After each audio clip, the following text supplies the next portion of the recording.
Kinibiri TV na embela, Kinibiri TV na embela, yo. Kinibiri TV na embela, yo. Tous s'abonner à on a Kinibiri TV chaîne moka kotala, émission ba gag ba théâtre ba film kitoko na Kinibiri TV. Kinibiri TV et kati bango mazazamba. Kinibiri TV. Bonjour et bonsoir à tout le monde, chers aimables internautes partout au Ndabiso, na pesibino bambote belé, on a moni maman Nabiso, Émilie Moke na Louvière, moi c'est à Papa Lik na pesio bambote belé, maman Jolie Thérèse na London City, maman na Sherika na pesio bambote belé, papa Man Mampouya na London City na pesio bambote belé, maman Pélagie Matouka Makra na Paris, je vous salue encore, je salue maman Léa Mbimbu na Paris, na Pesio Bambote Belé, papa Gimbimbu na Paris, na Pesio Bambote Belé, chers aimables internautes, une émission na biso alio tozolo belawe eza bongo répatance. Répatance eza nini, peut-être pour que l'église moyebi tina répatance te. Peut-être pour yebi yango moyebi yango bien te. De l'auto yambi moko ya ba pasteur wa terre rapé bien apesi la rasangone penza kitoko des pasteurs qui bandi masamba sans plus tarder tozo yambaye. Bonjour pasteur. Bonjour, merci. Sepeliko yambayo. Merci ngapena sepeliko mona bino penza. Présenter muke na bandeko bazola ndabisi. C'est ça comme mona ngai pasteur Masamba Kibanzi na vandi na njili église pesa na njili o na bandisika église comme mona ngo maison de prière. C'est ça eloko c'est important qu'on se présente. Pasteur tozolo belawe ezabongo répatance bana nzambe. Tous les abonnés à Kinibiri TV, vendre les bosses, poste télévision, na bomba libaye, répatance ces années, yebisa biso. Merci. C'est-à-dire, eloko est important, ya ko yebisa bana nzambe. C'est-à-dire, repentance ezali baptême. C'est-à-dire, parmi ba baptême oyo nzamba linga ki batu bazwa baptisimo, c'est-à-dire repentance ezana kati. C'est-à-dire, repentance nde moto azui baptême ya ko croire na Jésus. Acte des apôtres 19. C'est-à-dire ce que moto a croire na Jésus a décidé kotika vie à masumu a boyi mabe, c'est-à-dire aza a côté na monde ya repentance pe azui baptême.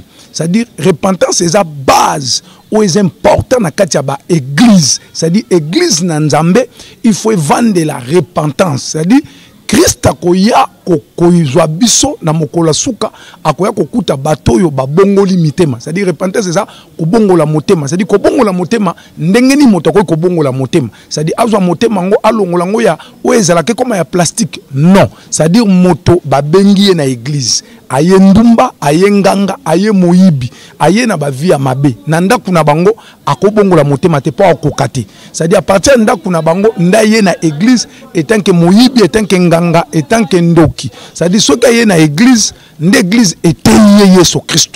L'église est alliée, l'église croire na Yesu Christ. C'est-à-dire à la glisse dans Jean 3,16. C'est-à-dire ceux qui a croire na Jésus a décidé koti kamabe.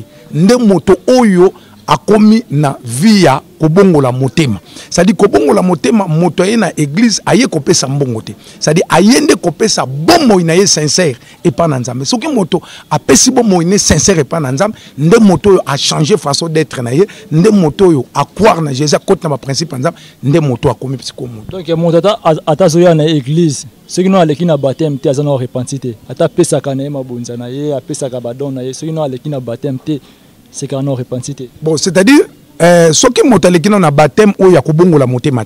C'est-à-dire qu'il faut que la motema. Donc, il y a une église, il y a un bongo, il y a un mitouka. Mais ce qui est bongo, il y a à croire en Jésus. C'est-à-dire qu'il y a un motema, il y a un bon il y a un péché, il y a un Seigneur. C'est-à-dire qu'il y a une église. C'est-à-dire qu'il y a une église, il y a une église, il y a croire en Jésus. C'est-à-dire pasteur a tei bango ba croire na Jésus. Pasteur tel ça no bando bolanda bisa za bomo ina pesa pas Seigneur ba msu boye ba to pesa ngondenge nini. Bon, c'est ça. C'est-à-dire mutaye na église. Tant mutaye na église, pasteur akobenga été. Nzambe ndako simba mutu. Atindie une église et pas pasteur fulani. C'est-à-dire tant qu'on met pas pasteur wana, pasteur abando te ya batu. À côté ya batu ko yibisa batu ke il faut beau décider qu'on croire na Jésus. C'est-à-dire qu'on croire na Jésus ba côté ya yo liloba na Nzambe. On décider ko yamba liloba. OK, ezana ngona baptême te. C'est ça baptême, c'est-à-dire qu'on croire en Jésus, c'est baptême.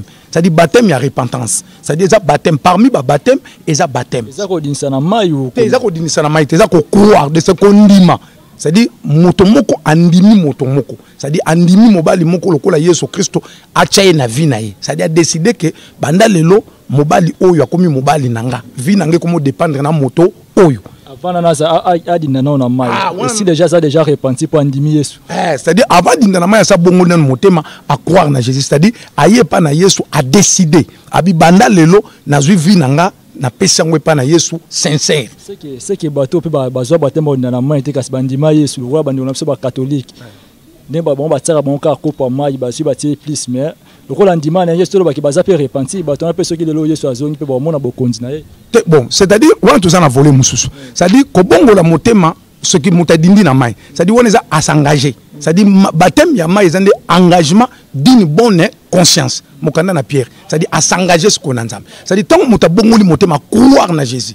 C'est-à-dire à s'engager sur qu'on ensemble. C'est-à-dire motoye na compagnie braliment. C'est-à-dire na braliment le journalier. Na teste, bazo tester. C'est-à-dire na tango ya teste, si ma po ba engager, le ba ko engager, nda s'engager na compagnie wana. C'est-à-dire compagnie comme zo soin na ye. C'est-à-dire ko lia na ye, ko mela na ye, kufa na ye, maladie na ye, ce ko etali compagnie. C'est-à-dire soki moto azui baptême ya mai o etcholaka, ya kopote, o etcholaka nde a s'engager sincèrement na Nzambe. Azala qui déjà repenti parce que c'est un ndima qui Yesu. Mais oui, akoko bongo la motema, mais soki azui engagement te ya mai ezo chola, c'est-à-dire obikate. C'est-à-dire obikate. C'est-à-dire moutako ça va pas repentir mais abikité. Moutako bongo la motema na ye à croire na Jésus. Bon, ça va, OK. Moutako ça va pas repentir sans qu'il y ait dans mai. Moutako baptême est obligatoire. C'est-à-dire Christ a besoin qui baptême pour atalisa biso peto le kalolenge wana. C'est-à-dire Bible lobi na biso boye na mokanda na lik. Tangu Yesu azui baptême. Pigeon aya kiti na se ya mapeka na ye nde likole fongwami epese confirmation elobi ke oyo aza mwana na nga na zwi affection na chepa na ye c'est-à-dire soki mtu abongoli motema a croire na Jésus ça zote mona ko banga nzamba azwi baptême maite c'est-à-dire affection nzambe za pa na ye parce que azwi baptême te c'est-à-dire s'engager na nzambe te maza repenti c'est-à-dire à croire na Jésus abongoli motema c'est-à-dire zote mona ba norme ya nzambe c'est que il faut azwa engagement c'est-à-dire bangager yo okoma ce qu'on a ba norme normal. Donc repentance c'est ça qu'on dit na maïté zande ko yamba nde Yesu. Donc repentance c'est ali baptême o ya ko yamba Yesu. C'est-à-dire ya ko ndimaye, ya ko décider ko tika masumu, c'est-à-dire ba ko pesela ngombongo te. C'est-à-dire kulu na une église, nganga ye une église, moyiba ye une église. Ayete pour batelisa ye voyage, ayete pour batelisa libala, ayete pour batelisa année succès. Mais ba ye ko talisa ye ke non ndeko, o mo lokolo ye une église. Pobo moine za la malamu, vino za na succès. Il faut ndimana nu Yesu Christo lokola Seigneur pe sauveur na yo. O décider ko tika via mabe. O zo ko bo moine yo sincère o pesa ngwe pa ina nzambe. C'est-à-dire malamu kutu zonga na mbongo no yaki nango 500,000 francs ko tia kutu mabonza te. Mais vina yo nanu kabangwe pa na nzambe sincère. C'est-à-dire rôle l'église ko sala envers batu yango. Maintenant, ce que vous comprenez, ces journées. C'est ça. C'est-à-dire, rôle de l'église est anime. Ton rôle, il y a pasteur. C'est-à-dire, le pasteur, c'est-à-dire, rôle comme pasteur, et ça, comme pasteur pour un Égypte.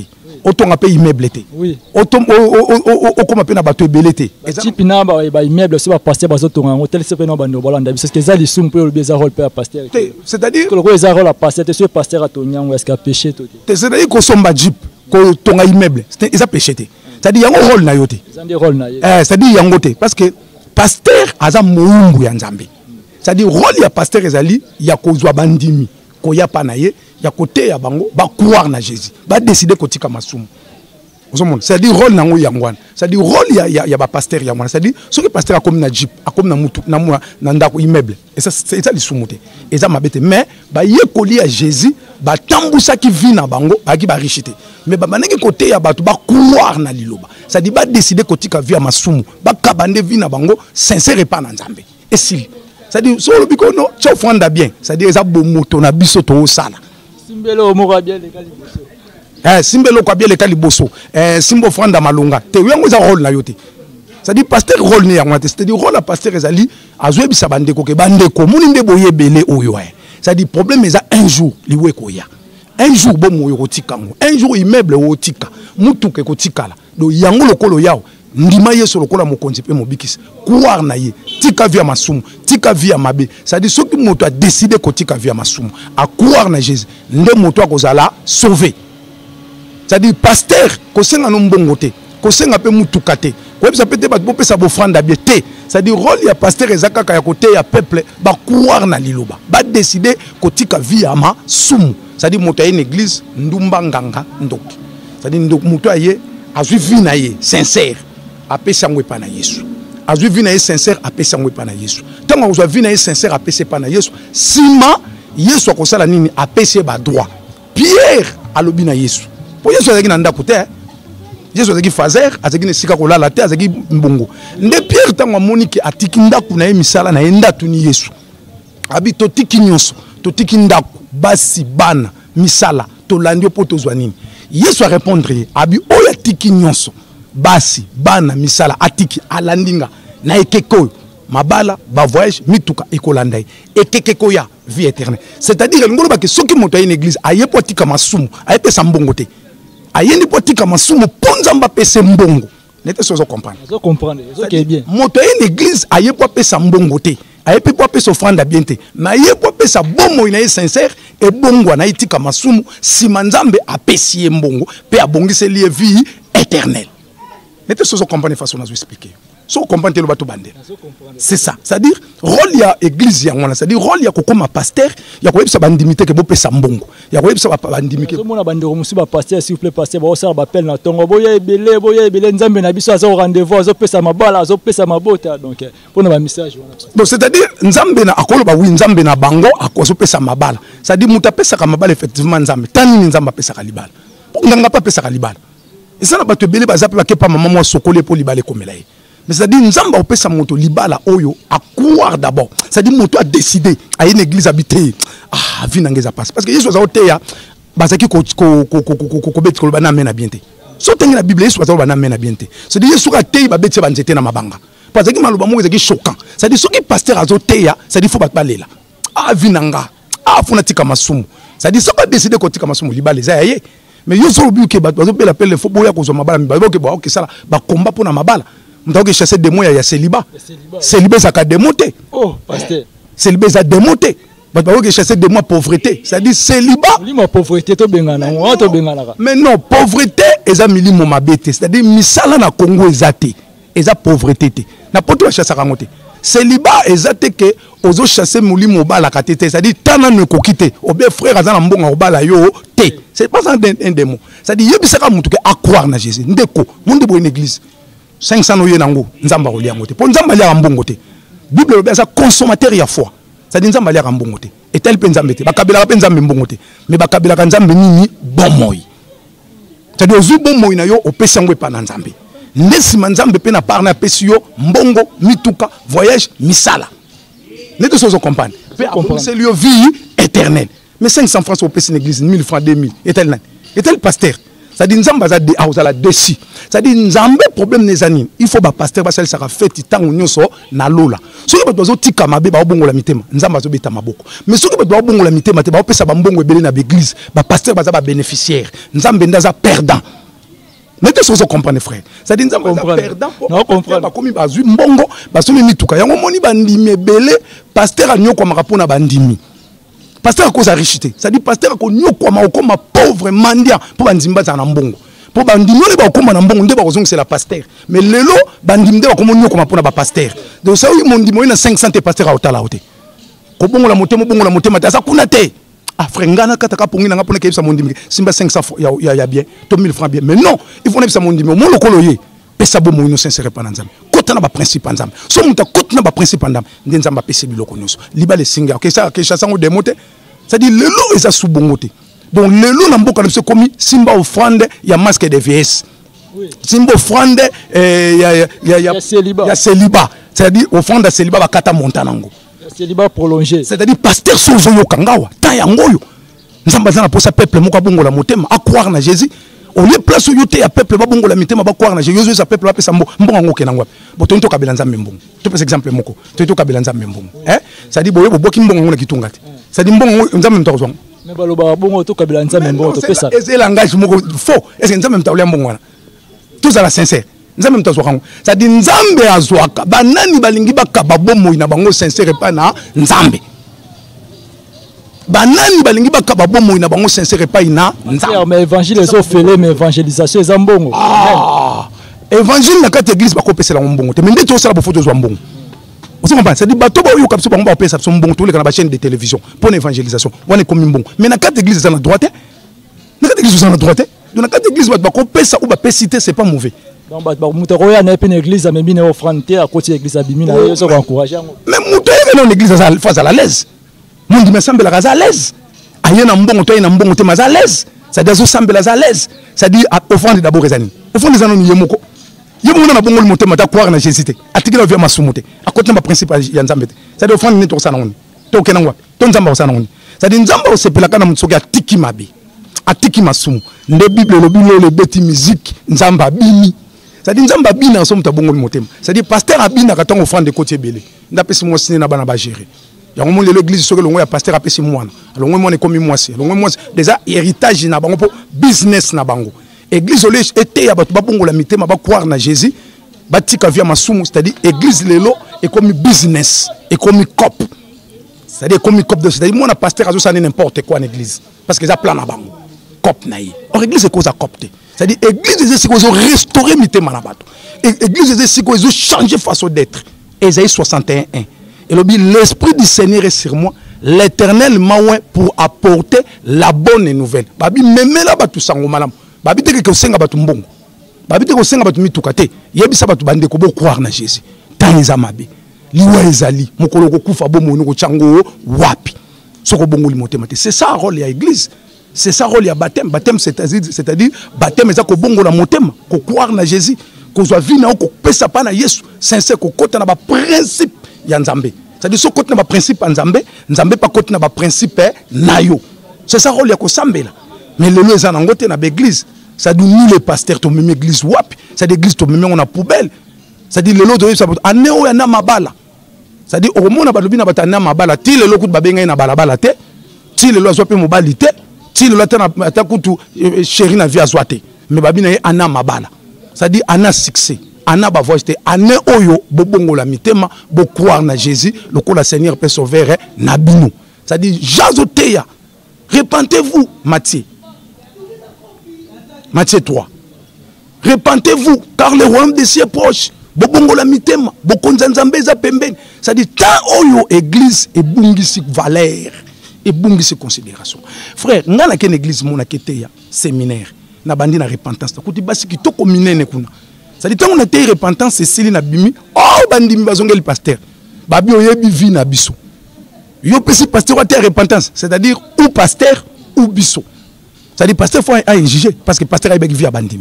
Ou pasteur, ou biso. Si on lingi pasteur, tu as souté. Séminaire reconnaît le kata séminaire. C'est-à-dire, pasteur a obligé au sanini, il y a kata séminaire.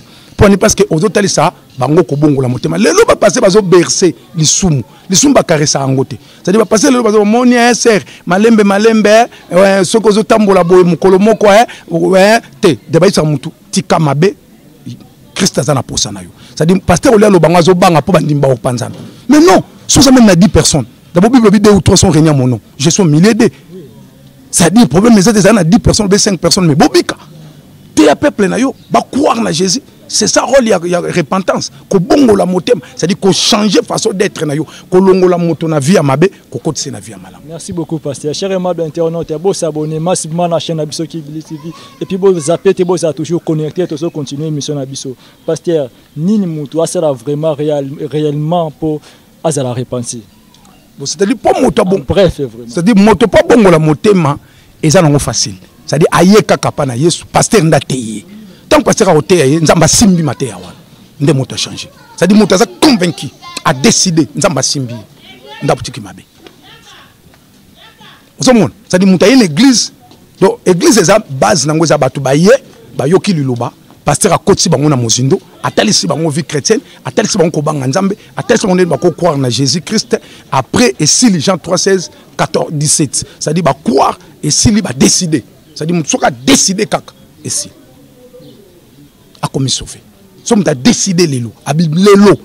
C'est ça mutu moko na Bible. Abi na le lot na azob nikodna ni zaché. Amati na sikomo. Yesu tanga moni. Abi le lot na kolia na ndako na yo. Ça dit abi le lot sali kotia. Ça dit que mukolo moko. Ça dit mutu a décidé ki. Ça dit a décidé ko yamba Christ na bon mo inaye. Ça dit soki mutu a décidé ko yamba Yesu na bon mo sili. Mutu abiki. Zel ka mbongo te. Bible zolo ba to koma bana nzambe na makasi na biso te nzambe na pona biso pasteur. Oui, c'est-à-dire muta une église na zoloba, aye une église nzamba teyi et pasteur a teyi. Tant pasteur a côté aye nzambe nda simbiye.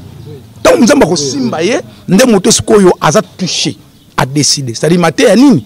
c'est-à-dire bato ba une église mbalebele c'est-à-dire yango tout le monde le ba chrétien ba bongo la mitema te c'est-à-dire ba chrétien bazaka mababa boko bala boke potana sixane mabala simba boye rosa boye simba mai bakola boye simba mafuta c'est-à-dire bazo ba loka bato ne loko moko na place ba tel sabatu ke no ndeko bon moi malamu ezepa na nzambe c'est-à-dire yesu ayaki na mokili po asambisa mokili te ma yaki po abikisa mokili na nzela na ye moto akobika kaka soki andimi ye lokola mokonzi pe mobikisi nde moto aza sauvé. Merci beaucoup pasteur. Ndeni toroye ba moto aza réellement repenti. Il faut comme nous pasteur ton ndengeni. C'est-à-dire ba pasteur pe baza ba bongo limité maté. Ka. Ouais, ba c'est belé, ba pasteur be ba bongo limité maté, ba chantre pe ba, surtout ba chantre ba bongo na raté. Ba to yembela kanzambe ba bongo na raté. Ngonya ça. Ouais, moto tala ba clip mutalati chapeau. Azo yembela nzambe. Ma jambe na bino so ma jambe. Na landai ma jambe muto mo azo yembela nzambe na concours malati chapeau. C'est interdit. C'est ça dit, et battant beaucoup à chapeau. Ça dit, mouta la clip. Elle a dit clip, moko mazana ba chapeau. Elle a dit pantalon ya kangadadi. Ya mukuse ya dongi. Habillement ça compte na katia vie chrétienne. Ça dit, et l'ateli, et l'obéli, et vandeli, et tamboli. Façon d'être. Ça dit, façon d'être na yo, pasteur katinaye, Saint-Esprit zanango, et ben na ko rappeler que conviction que non. Ndekwa bongo le motema.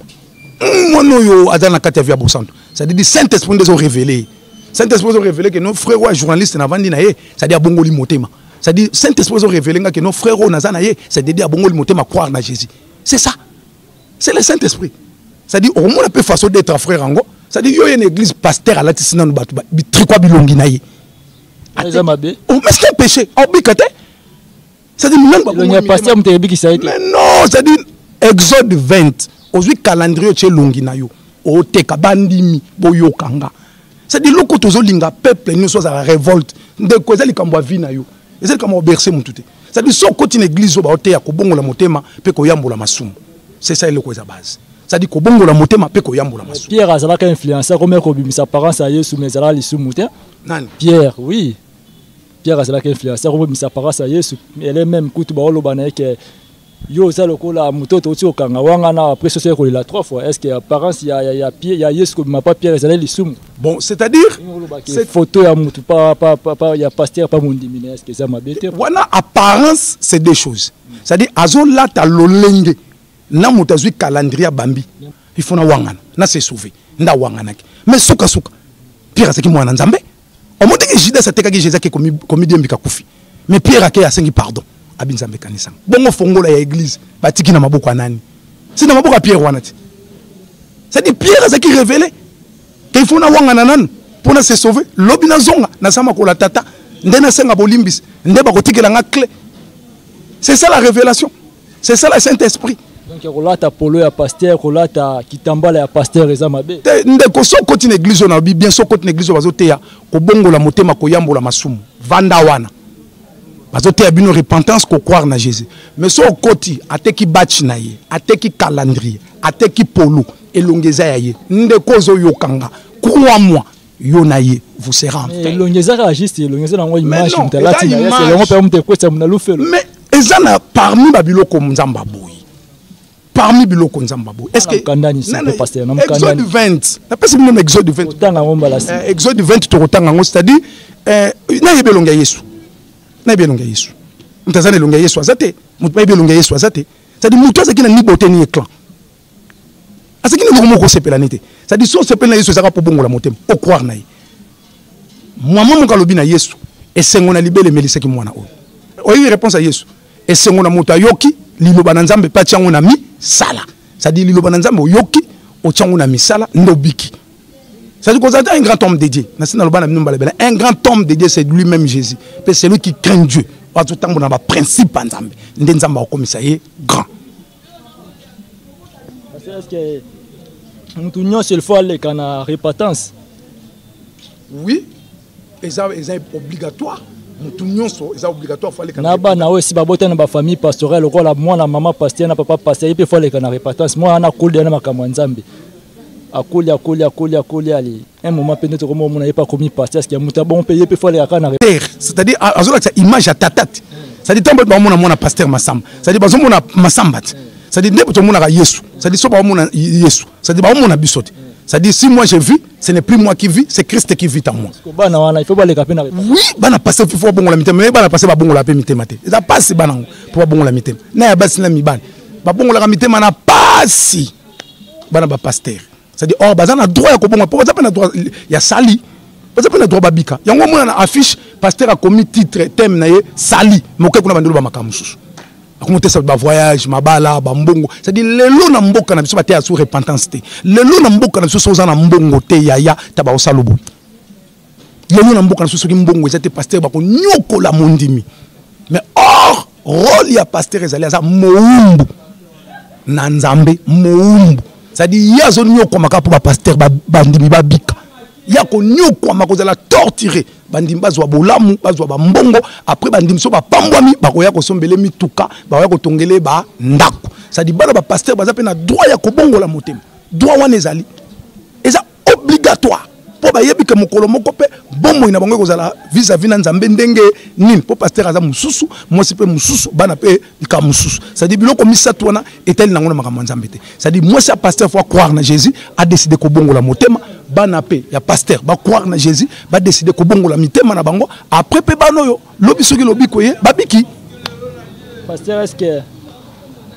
conséquence ni ezali na bandeko ba kende église to pe conséquence ni ko kolanda bandeko ba kende église mais ba bongola motema te tous les jours à kende église ça peut chanter ça peut passer ne tote koloba mais réellement bongola motema te conséquence ni ko landa bato bon c'est-à-dire soki moto asambelaka soki moto asambelaka akendaka église abongola motema te conséquence neza enfer eza kufa c'est-à-dire motazo kendeka en église poazwa libala te c'est-à-dire motazo kende église effectivement poazwa mbongo exemple obe libala mais motazo kende église nanu apesa nzambe bomo inaye sincère a décidé kotika masumu si mapen nzambe na part na ye apesio libala apesio voyage c'est-à-dire mutu nyozo kende église azana droit il y a repentance il y a ko croire na Jésus il y a ko décider kotika masumu il y a ko kota sincère na ba principe nzambe il faut et ça oblique de voilà benzo ko pasteur ko vendre la penda CT olingite zongo tata na 500 na atako du ko tchame bo fond te azala kuna kutute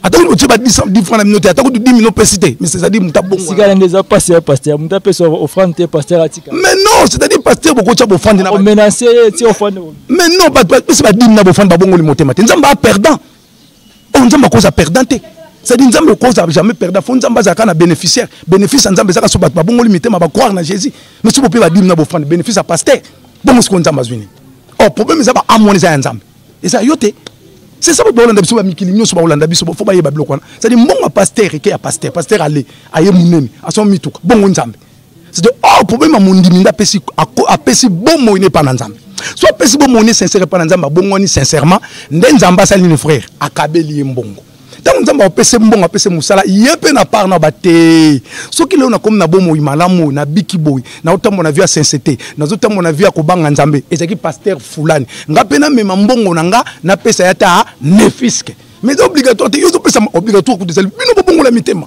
mais faut tika via masumu botika ba via ba sanzete mais on église ko kufa madame ku totika ta 5 bongo na nzamba ndimebele vous comprenez c'est dit malamu ku pasteur ko bako zonga na 500 na yo zonga na 1000 francs na yo mais so linko tika via mabete zonga na mbongo nawo c'est ça l'église rosale c'est dit pasteur faut vendre la kaka batika mabe tika masumu bolongwa na via bondumba ba via bonganga ba via mabe ba via ko simba ba machette ba via ko landa basi na l'église c'est dit église le comme des années sœur na frère des années mais ba yemba ba chantre ba bongwa na kate frère ba zaka des années c'est dire voler ka kuna fo yemba makango mais ba yeba ngomba le bazo yemba c'est dire wana nde loko pasteur akobeta c'était jour et nuit c'est dire bongwana makamuta mbongo bozonga na ngona na posa na ngote po pasteur aza mandiante pasteur akoza mandiante qui t'a dit que pasteur aza mandia biso monde tout ça que tout ça ba mandia tout ça ba mbongo na ba bis tout ça ba mbongo na ba wenze non pasteur akoza mandiante jamais pasteur akoza mandia évangélisation ba évangélisation za mbongo évangélisation au côté na biso te na benga ko na bis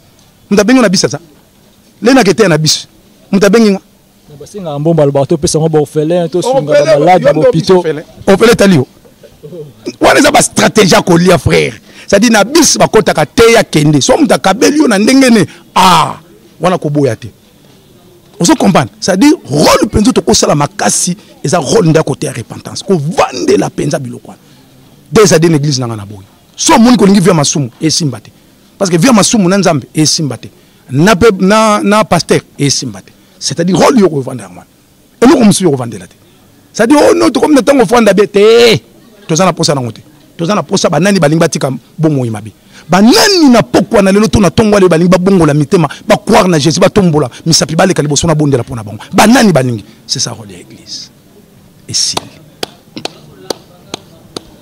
Merci beaucoup, cher et aimable internaute. Vous avez toujours connecté à la chaîne Abisso Kinbili TV. Vous avez évolué. Pasteur, quel est l'avantage lié à la répentance? Avantage est belé, ceux qui à se repentir. Ceux qui ont à croire en Jésus, avantage est belé. D'abord, à la libala, à la voyage, à la motuka, à la bandaku, à la vie éternelle, à la succès, à la réussite. Il y a Josué 1:7-8. Abi Josué, pour avoir des succès, des réussites, médite les jours et nuits. Agis fidèlement. C'est long. Mobeko et comment. C'est-à-dire, ceux qui ont agi comme fidèles, vous êtes fidèles dans ma nzambe. Autant que le principe en nzambe. Yo Josué, il n'y a pas succès dans la réussite. Mon baba avantage. C'est du seul avantage en nzambe. Tikano kamasumu. Tikano mabeyaya. Quand tu as un principe en nzambe, muta ko sauter. Ba tu kombe ba pesa bo frandi na ba dim na Congo, ba o defama pa na Tongo. To koma ko defa ba soso dimanche na ba maki na ba boudin. Namboka na biso Congo mais ba okende be église avant que l'église a défini na makina boudin a défi pe soso si maki église a défi pe mapa kini nyongwa lipape hein mais ba pesa bo fondi na ba dim mais ba pesa bo moité mais so ko pesi bo mouni na zo biso na tongo le londe kwa mosa mobile ozokanga o defa so lipate so pesi vino sincère o côté na ba principe sincère en nzambe ndeko nanga mwasi na tongo le lo ya mobile mama papa ozokanga o defa so so na tongo te quoi moi c'est ça l'évangile autre côté à peuple dédié. C'est ça ma camboto côté à peuple. Tout ça le camboto côté à peuple. C'est ça. C'est-à-dire église ça na devoir nango. C'est-à-dire pasteur ça na droit à côté à peuple biloko wana. Mais le lobby sosko so ba biso batuke bobongo la mitema batu ba kimi. C'est-à-dire bandi balinga kana libala loba mena bien. Wana ba sosko bobongo la mitema wana ko maté à condamnation ba kimi. Mais non, c'est ça base à maté na biso.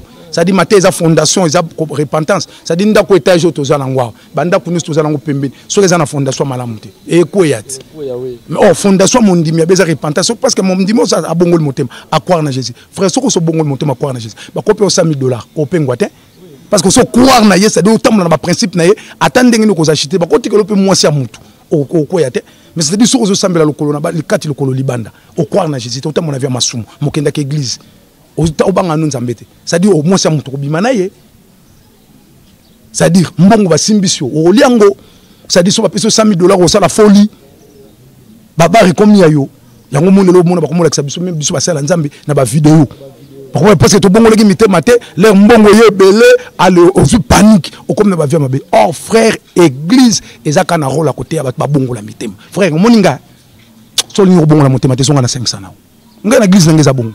Ça dit, bah, mbongo te soani ko bongo la mi. So quoi on a Jésus te zonga nango frère. Et tali nzambe te na pe mandiante.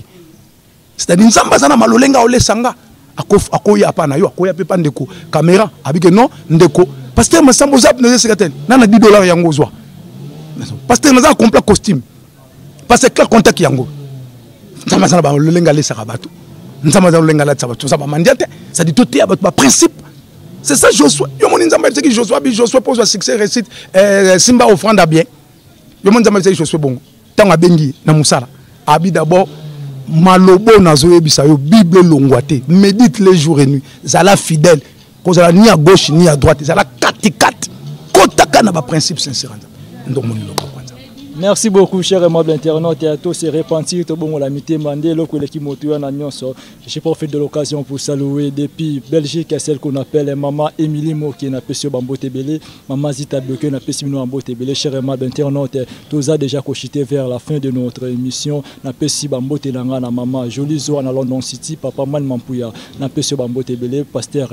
Kobaki au sala perdre des fonds pour la bande Bolanda biso basunga mosela nzambe tenzali sala perdre des fonds la bande ça bande ko en tout cas batu sozo yokanga bozana ba poto bozana africain bozana na Congo ça dit na bandi église sika ça dit malobo to loba to lingi to kotsa même na ba chaîne de télévision na mboka na biso peuple bayoka to les capé partout auto ko koleka yangonde et couper sa biso sous force mususu en train de koto bonde na kombo na eso parce que ba mbongo na no ba pesa ba musicien mokili ba obwa kabino musicien moko mokila bwaki yo o bénéficier te mo bloni ngo pa na nzambe ndo bénéficier okosomba pe kit obino pasteur na obenga yo yokozwa 50 chaises yokozwa cher yokozwa batol même 50 mabaya c'est-à-dire et vous appelez bien pour la gloire en nzambe c'est-à-dire kozwa mbongo te okumtumswa ke somba sapato mo ya 5000 €, il y a 10 000 €, mais entre tata oluka mbongo na makambo nzambe ndima somba te ya 2 000 €, 3 000 € ya kopesa mutumsa ka sombi costume mo ya 10 000 €, 5 000 €, c'est-à-dire costume on ko beba mais soko loni na makambo nzambe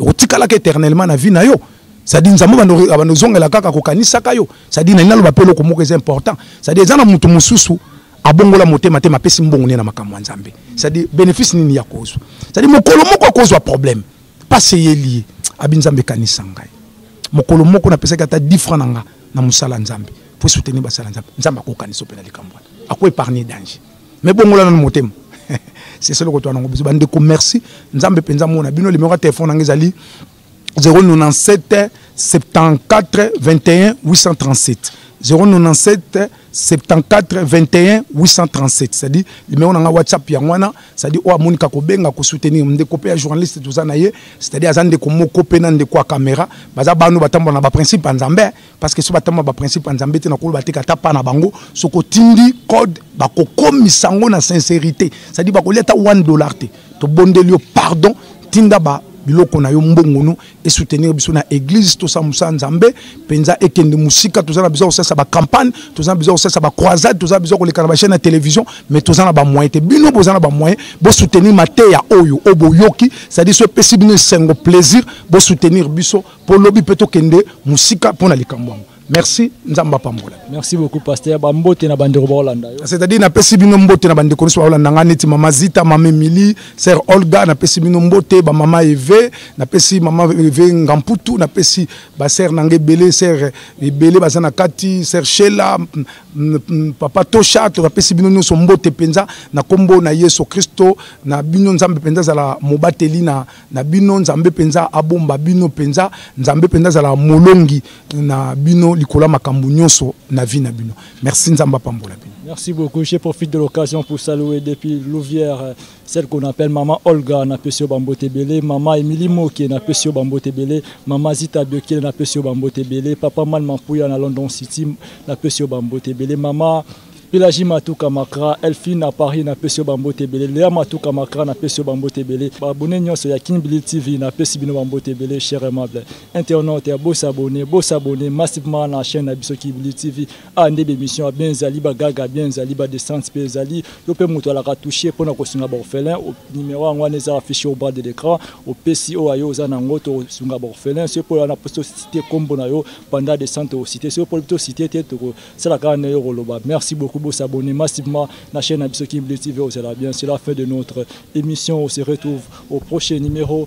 Au revoir. Kinibili TV na yembela, Kinibili TV na yembela, yo. Kinibili TV na yembela, yo.